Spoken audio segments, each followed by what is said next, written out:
อนแน่นี่มันห้อนได้ฮะโอ้ต้องหาในห้องนั่นไฟไม่หนวดว่าอันหูหมอมันห้อนนี่น้องออกก่อนหูหมอมันห้อนเองเนี่ย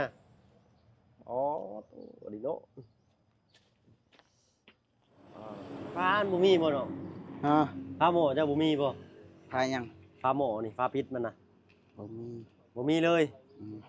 เฮ็ดแต่ละเทื่อนี่ก็มีแต่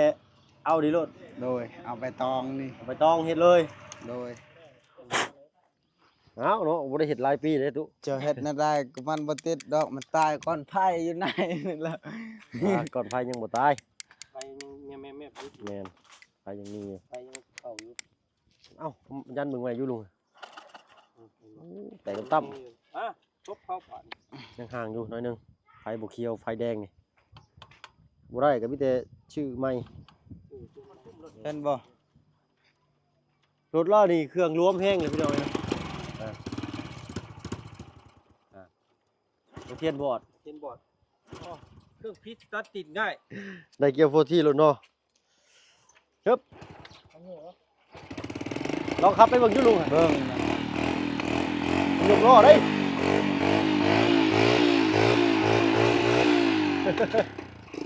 ปล่อยได้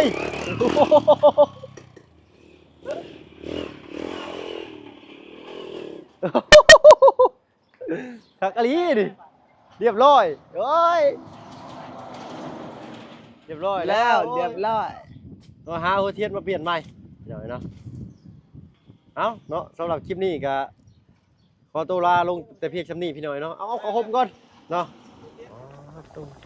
งานนี่หมอน้องซ้อนเดือดดังพลาพี่หน่อยเนาะหมอไม่แล้วพี่หน่อยเนาะพี่น้องตัดภาพมาบาดนี้หลังจากที่พาทางน้องชายไปกินข้าวกินน้ำแล้วก็มางุ้มมึงรถเมื่อกี้นี่ก็บ่มีวี่แววติดเลยพี่หน่อยเนาะเพิ่นคือสิเมื่อยเลยแหละโอ้ว่าบิดว่าเบี้ยวเนาะมาพี่ก็ทางบ่บุญชาละวันก็ซื้อหน่อไม้ซอยน้องน้อยเพิ่นพอดีสิไว้ต้มเคยกินอยู่บ่น้องสอนบ่ว่าจะสิบ่เคยกินหน่อไม้เคยอยู่แต่ปีนึงเทื่อนึงเอาแบบว่าเฮาบ่เคยไปหาหน่อไม้บ่เคยไปหาหน่อไม้มีส่วนมากมีแต่ผู้หญิงเนาะโดยพี่น้อยเนาะสร้างเพิ่นก็กลับแล้วพี่น้อยเนาะว่าสิเตะไหมพี่น้อยเนาะเพิ่นน้องซ้อนเพิ่นเฮ็ดต้มหน่อไม้สู่กินก่อนมื้อนี้เนาะหน่อไม้ก็มีแต่ขาวๆงามโดยแซ่บเนาะหวานเนาะแซ่บเนาะหวานเนาะ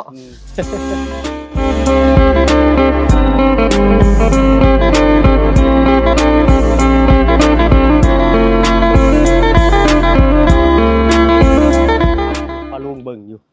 สบายดีเนาะสวัสดีปลาลุงสบายดีพี่น้อยเนาะสวัสดีมื้อนี้ก็ยังอยู่เพื่อนน้องซ้อนคือเก่าเนาะเอ้าให้น้องชายนั่นทางหัวเพิ่นสิเก็บให้เคยต้มอยู่บ่นี่เคยอยู่เนาะคั่วหน่อไม้เราอะคั่วหน่อไม้เก็บขยะต้องเก็บไว้มันสิหกเพื่อนเฮากินสะไปบ่ได้มันสิหกเนาะ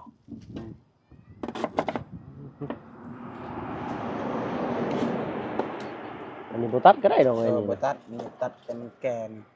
น้อยกินบ่บ่ได้โอ้อ่อนลีเนาะ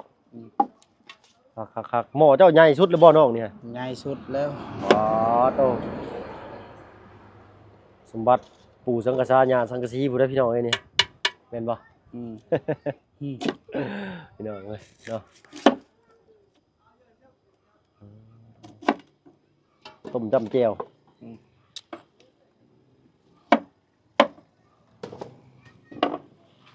มาหุบปึก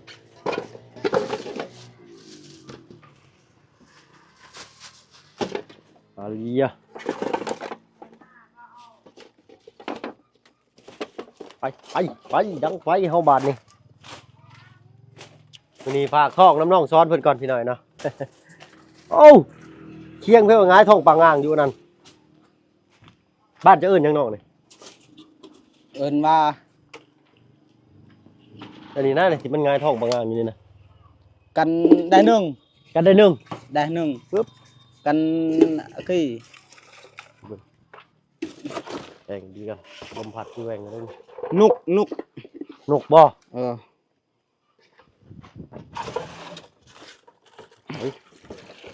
โอ้ผ้าเพิ่นก็เหลือครึ่งหนึงเนาะโอ้เล็กแข็งอีหลีนี่เนาะได้อยู่จ้ะเพิ่นจากตู้พอเพิ่นเอาก่อนเอานี่มาเอาพื้นมาปึ๊บ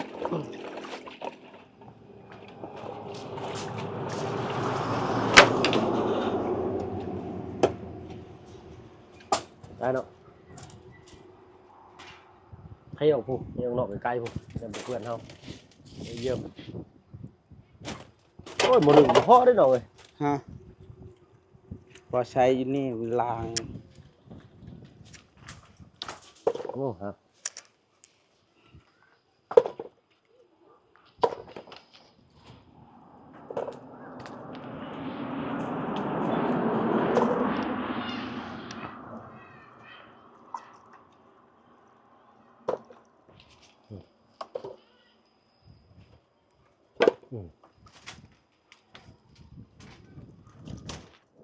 เลย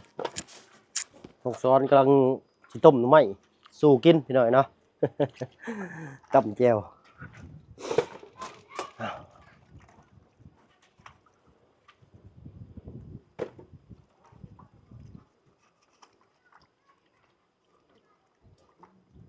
เนาะหน่อไม้ขาวงามซ้ำพูดโนละเฮียเลยอันน่ะ โอ้เสียดายได้เนาะ เป็นยังล้างเอาต้มได้อยู่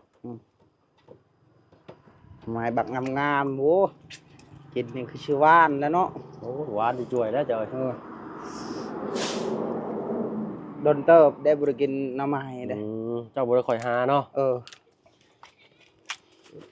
ไปให้ก็หน่อไม้ก็มื้อน่ะเพิ่นเว้าอยู่พี่น้อยเนาะเพิ่นมักกินหน่อไม้น้องซ้อนก็ได้หน่อหนึงนี่สิได้หลายแล้วอ่ะเนาะอึ๊บงามนี่หน่อไม้หยังเด้เนาะ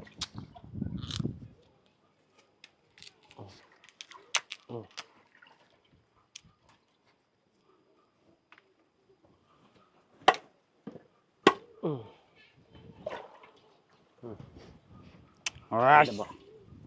แล้ว เอาน้ำใส่บัดอึ๊บ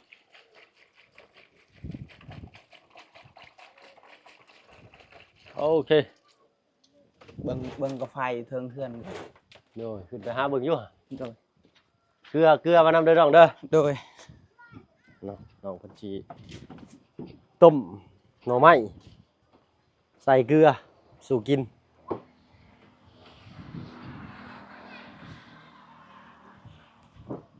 อ้าวแล้วกันกาไฟกับบ่มีบาดนี่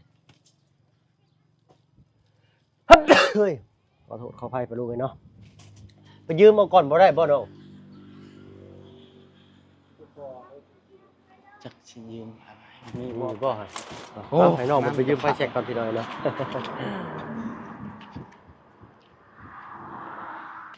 เอามาแล้วไปเอาโอ้จะหน่อยสิพาเก็บเด้อน้องเด้อ โดย เก็บไม้ตอกออกดาวออกก่อนมันจังย่างไปมาสะดวกเนาะ โดย จังบ่หกเฮาดังไฟติดอยู่บ่อัน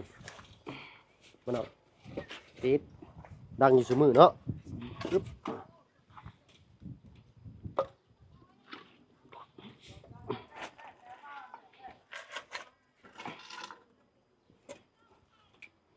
โอ้ยังมีไฟอยู่เด้อนี่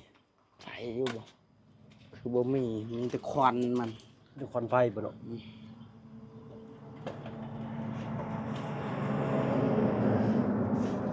เชื้อเพลิงที่ดีเลยแล้วนี่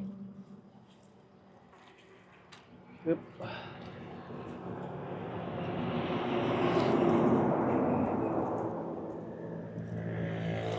โอ้ทางบ้านน่ายฝนตกอีกเลยน้องเอ้ย โดยแห้งบ่ โอ้ตกแห้งได้อันแม่น้องอินเตอร์ส่งมาให้เบิ่งกิน อื นี่ ม เมื่อบ้านน้ำไม้บ่รอบนี่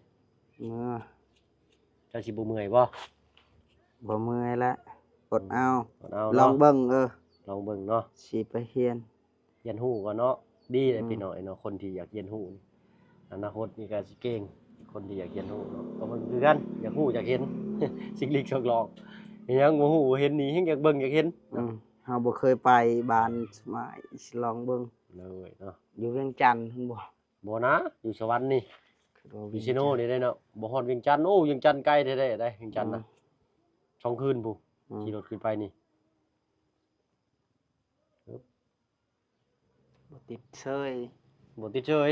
เอาทุกอย่างนั่นสูดใส่พี่ชอบรถนี่เบิดเท่าใดเนาะ อุ้ย ไม่มือซะ ล้านปลาย เอา พุ่นละ ฮะ ล้านปลายพุ่น ล้านปลาย อืม โอ้พันกว่าบาทพี่น้อยเนาะเฮ็ดได้บาทมีบ่เงินพันกว่าบาท จักสิมีมาได้ใช้ จักสิมีว่าได้ใช้ บ่แห้งแล้ว เอ้ยเนาะรถก็ได้คือว่าเลยรถขึ้นผู้ตลอดนี่ก็ยังเป็นคนก็คือสิลาบแล้วน้องๆเนาะ กันเว้าได้นี่เออเรื่องสิกินนั่นต้มหน่อไม้พี่มือน้องซ้อนพี่น้อยเนาะบัดนี้ว้ายช่างก็เอาสลิงเมื่อเลยว่าสิยืมสลิงเพิ่นไปเบิ่งสังกะสีให้น้องซ้อนเพิ่นพี่น้อยเนาะคงค่าขึ้นแล้วได้นี่ อยู่เทิงนี่ หึ อยู่เทิงนี่ บ่นะสังกะสีอยู่พุ่นแหละอยู่ห้านพุ่นได้ อืม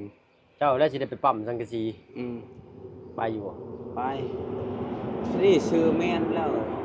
เดี๋ยวจักหน่อยเขาจะมาใช้ชักซี่ ช่างเพิ่นมาก่อนเนาะ อืม รอท่าช่างเพิ่นมาก่อน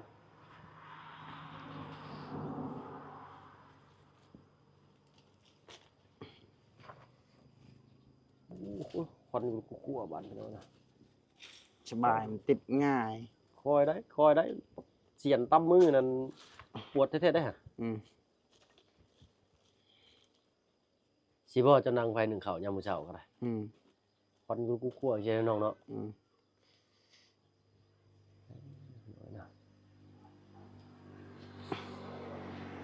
มอไซค์แล้วก็ตาตกแผลอยู่ เอาบาดนี้ติดเลยแหละเนาะติดอยู่บ่ ติด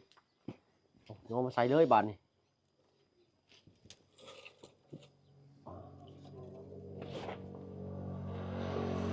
ต่อจุกันโพดมันก็บ่ติดได้อน้องๆเนาะ โดย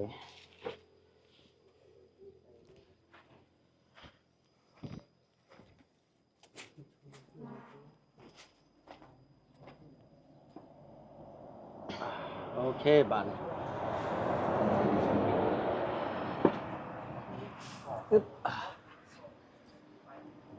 เอายังบาดนี้ เอาใบ โอ้ไปตองก็ปิดบ่ เพิ่งเหยียบตะปูอีกได้สิเหยียบตะปูอีกแล้วหั่นน่ะ เออเนาะ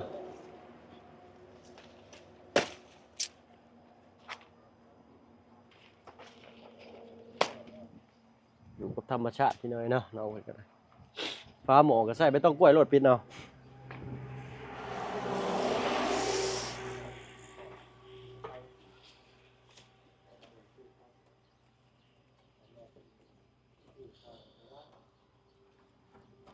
เบิ่งเอา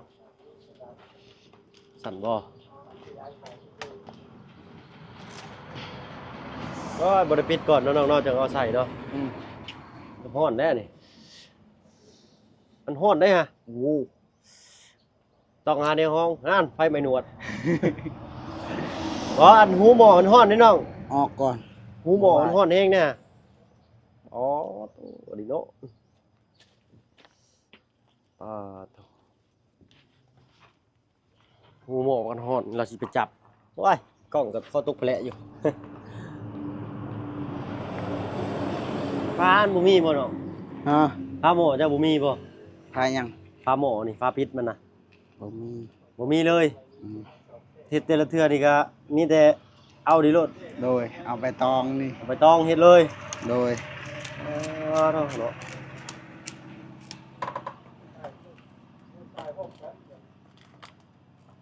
เฮ้บเฮ้บ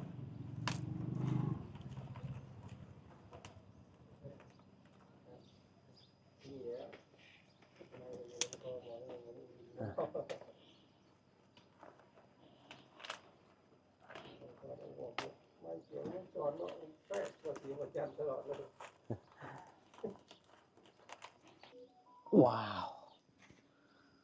มันเชียร์ลอยไหมเนี่ยลาว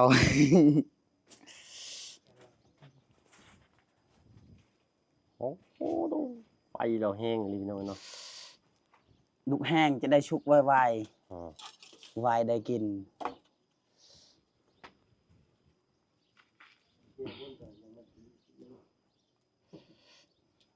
เอา เดียวแทบทำว่าหาใหม่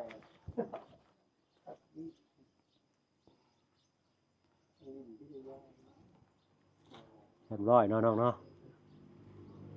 รอท่าแต่ต้มน้ำไม้สุกบาดพี่น้องนะ อืม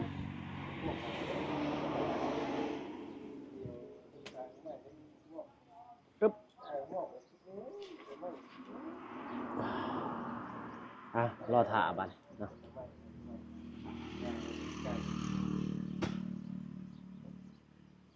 ใจจดใจจ่อกับหมออยู่แล้วก็ได้ รอท่าพี่น้องเนาะ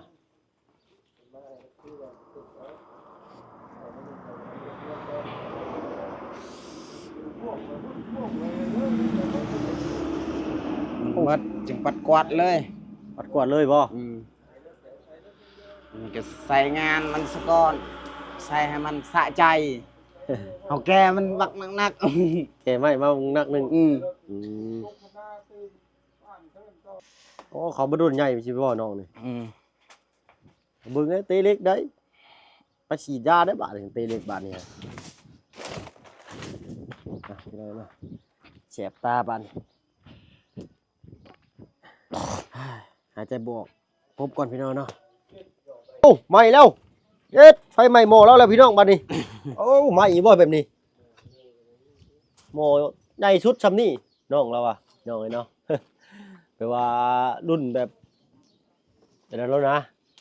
สมบัติเรือสืบทอดมาจากปู่สังกะชาญาสังกะสีผู้ใดเพิ่นว่าพี่น้องเนาะ อ๋อโธ่คุณวินเขาว่าเป็นหูใหม่นี่มันใหม่เบิดแล้วนะหมอนี่ก็ได้เอาเก็บกวดจะทิ่มไปใส่หั่นเด้อน้องเด้อ เออ ตึ๊บโอ้ทิ่มลงท่อพอดีโอ้โหเบิ่งเพิ่นได้จักตัดหญ้าใหม่พี่น้อยเนาะแป้นเบิดเลยเราเฮ็ด แพน โอ้ สบาย สบาย อืม เมื่อยบ่ซั่นนี่จิบ บ่ได้เมื่อยปานใดเฮ็ดเวียกสำนี้จิบ อืม ๆกินเองต้องดุ สิกินเองต้องดุ กินข้านแล้วบ่ ธร ได้ รม กิน ดาเนาะเนาะ กินข้านแล้วบ่ได้กินแล้ว อ๋อเนาะขออนุญาตนั่นไฟปิ้วขึ้นใส่เฮือนๆเราเด้พี่น้อยเนาะบ่ปิ้วหรอกน้องๆเนาะ บ่ เราใจจดใจจ่อลีได้กับหมอกกับน้องไม้แล้วนี่เนาะเพิ่งกินเทื่อหนึงแล้วก็ได้ โดย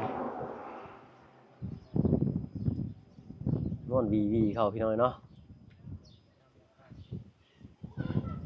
ลมแห้งกว่าน้อยเนาะมีบ่ไหม้นี่เฮ็ดเด็กสิปิ้วเลยหาไม้มาอันกั้นไว้ก็บ่ได้พี่น้อยเนาะยันลมพัดไปจ้ะเนาะมื้อแรงแดดบดๆจังเก็บผ้ากระจาดอันนี้ออกนอกเบิดเนาะ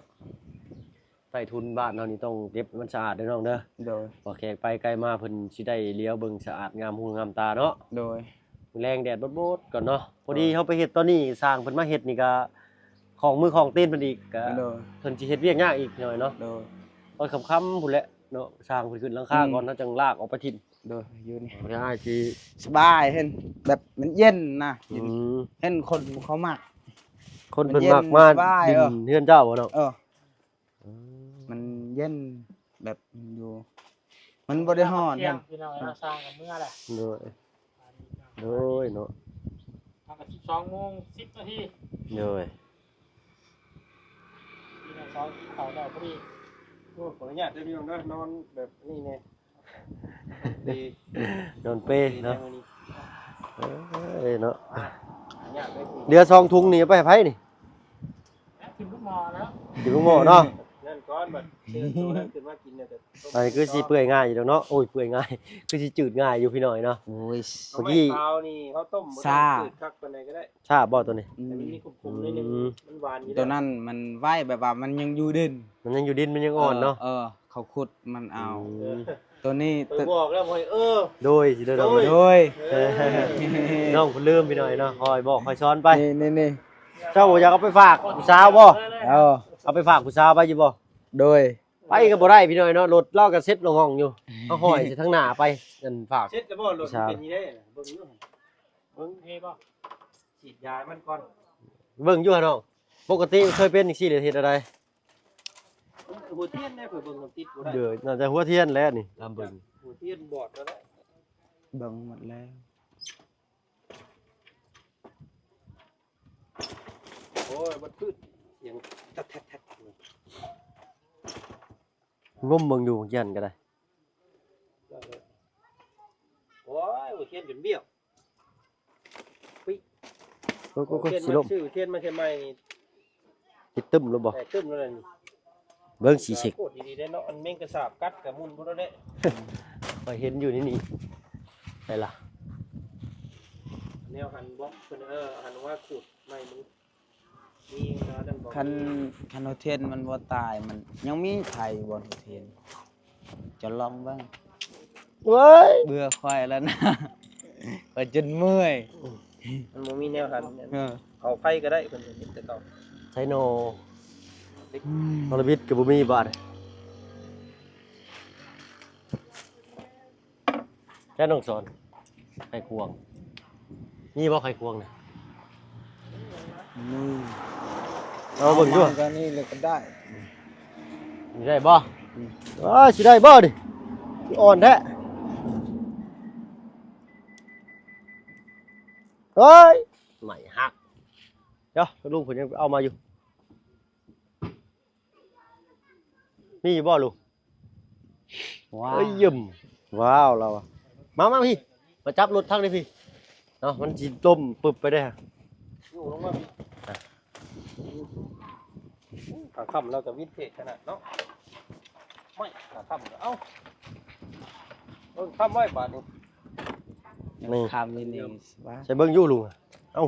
เอาอันนั้นมามึงก็เอาไม้ใช้กล้องนะ เอ้าโอ้ยอยู่พุ่น ลืมถิ่มปะไอ้พุ่นพี่หน่อยพี่หน่อยเนาะ เปิดไปนี่ก็ชัมปิเนาะมันไปได้นี่ก็ดีได้มันพาเจ้ามาเอารอดแต่มื้อนั้น เนาะใต้กลางป่าดิพอแห้งมือหนาว โอ้หาไปก็บ่ได้ซ้ำ โอ้ยเรียบร้อย มันเกิ่มเดี๋ยวนี้เรียบร้อยแล้วไปซื้อหัวเทียนไหม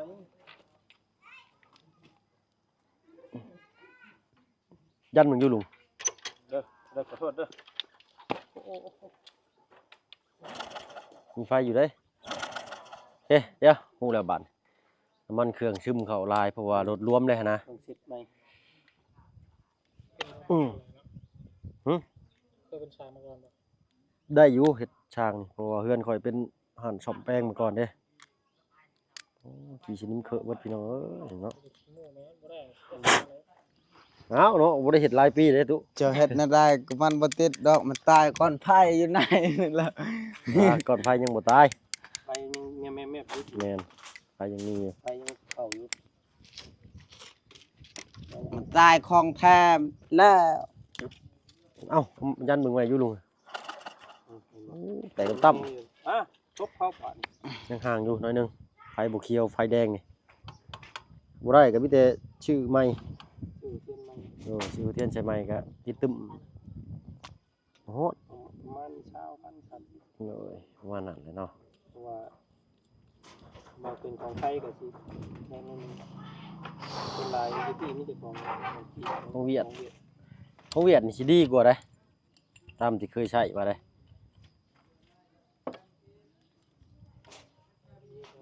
โอ้ยบ่ทำของไทยเนาะ บ่ว่าสำของไทยดอกก็ว่า ของไท ถึง ยนี่ยอด มันยังก็เดี๋ยวช็อตเขาได้เอ้า ใส่ขึ้นนั่นแหละป่ะไอ้เบรกอยู่แท้นี่ เฮ้ยแล้วกันโอ้คนดำคนแดง บ่ได้เนี่ยมันบ่ได้ โอ้รถเรารวม ห เฮ นั ง กแห้งลายแล้ว ได้แล้ว เพราะว่ามัน จั บ่ บ ได้ ท่อนี่ก็จนบ่มีเลยนี่ ได้แล้วมันต้องได้ซื้อ ว่าเทียนใหม่เนาะ คนพุ่มรถ เห็นบ่ รถล้อนี่เครื่องรวมแห้งเลยพี่น้องนะ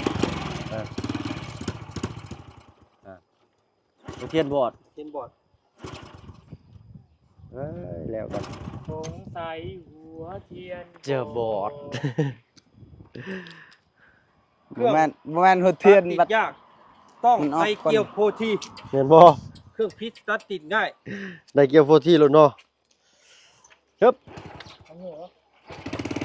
ลองขับไปเบิ่งอยู่ลุง เบิ่ง ยกล้อเด้ย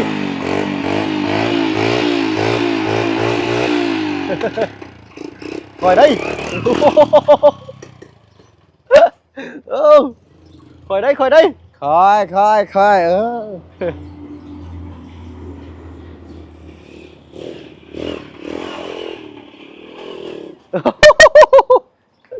คักอะลีดิเรียบร้อยเอ้ย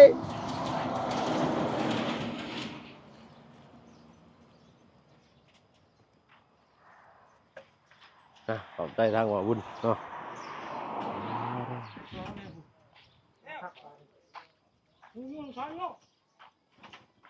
ให้เราเฮ็ดอยู่แดดให้เราฮ้อนๆน่ะ